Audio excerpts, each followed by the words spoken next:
Hi everyone, my name is Jason Crenshaw, and I'm grateful that you're here taking the time to learn about my project, which I've lovingly titled Public Land Extremism and the War on the American State. Quaint, eh?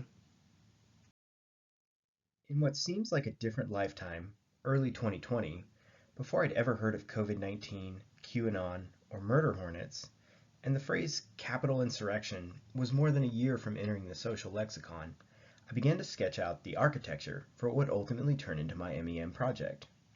So, in what would become a case study heavily rooted in anti-government extremism and the power of social narrative, 2020 certainly served as an interesting backdrop. Anyway, you might want to ask, who in their right mind would want to immerse themselves in a study of extremist beliefs? Apparently me.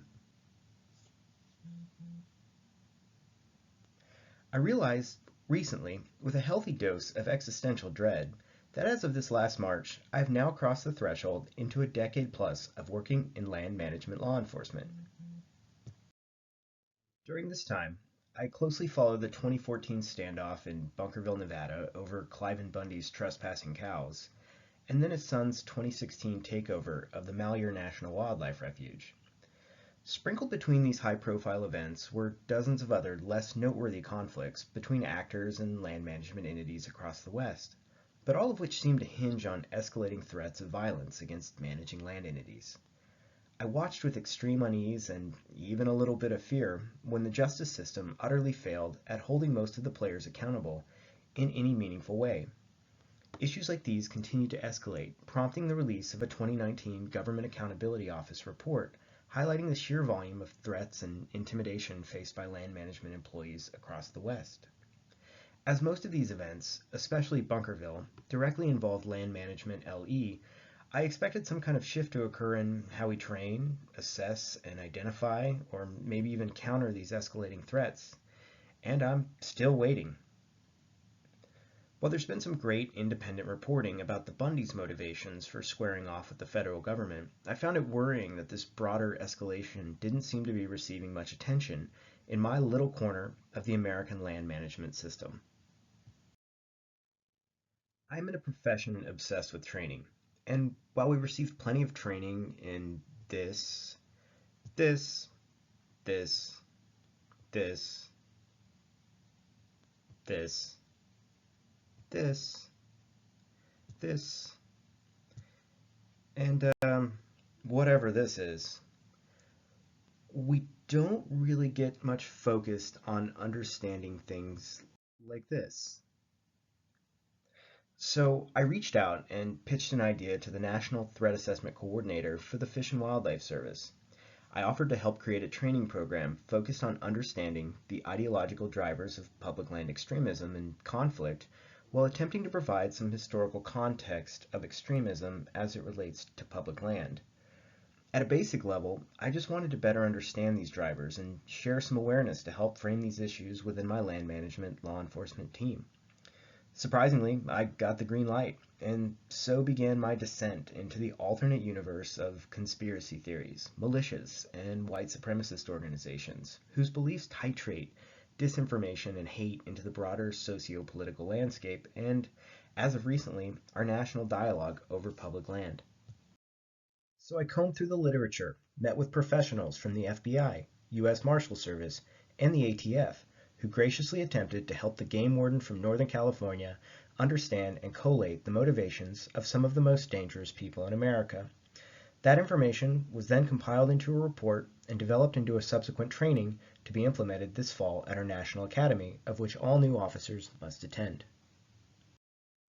The Fish and Wildlife Service's Division of Refuge Law Enforcement, or DRLE for short, serves as the uniformed law enforcement body for the National Wildlife Refuge System, which encompasses 567 national wildlife refuges spread across all 50 states and 5 U.S. territories. My hope is that following DRLE basic training, officers will be able to integrate this training into their assigned duty location. Additionally, they may use it to encourage partnership building while serving as a tool to implement informed, proactive approaches in enforcement across a wide geographic scale. You see, public land and those who use and manage it, now find themselves caught in the complex machination of a movement that's captivated by rapturous dreams of insurrection and ultimately the destabilization of the American government. What may seem like recent developments in extremist activity is actually a conjunction of extremism, wherein white supremacists, anti-government extremists, and religious zealots find themselves in geographic alignment, their alleged utopias awaiting just on the other side of a government collapse. I have to also acknowledge a pretty glaring blind spot in my project development, which I didn't realize, embarrassingly, until a few weeks ago when I was submitting my final project deliverables. You see, extremist ideas and narratives have this nasty tendency to wax and wane, but given the right group or individual, they metastasize into something truly awful and greater than the sum of their parts. Here's an example that doesn't directly pertain to public land, but influenced my project nonetheless. In September of 1981, a 21-year-old German college student named Gundolf Kohler would place an improvised explosive device in a trash can at the Oktoberfest in Munich, Germany. Kohler had trained and radicalized with neo-Nazi militias and allegedly hoped to tip an impending national election to the right with his act of terrorism. The blast would go on to kill 13 people and maim hundreds. It was Germany's deadliest terror attack since World War II. And this is my mom, recovering from the blast. She would ultimately lose both of her legs from the damage she incurred from Kohler's bomb, changing the course of her own life drastically. German authorities were quick to dismiss Kohler as a lone wolf, ignoring the connections he held to extremist organizations and closing the investigation. Only decades later, after destroying evidence and ignoring numerous leads suggesting that his act was committed with the help of a network of individuals, did the German government acknowledge that mistakes were made and reopen the investigation in 2014, long after any likelihood existed of catching those responsible. When these ideas coalesce, they create ramifications that echo for decades, or much longer. While I didn't find a solution in my study of extremism as it relates to public land, I can confidently say that the narratives that frame our discussion of these topics, and especially how law enforcement deals with them, have innumerable downstream consequences. I'm extremely grateful for the opportunity to participate in this program. I'd like to thank my community sponsor, Greg Burgess. I'd really like to thank my MEM mentor, Dr. Armstrong, for her seemingly endless patience and flexibility in helping me out over the last 2 years.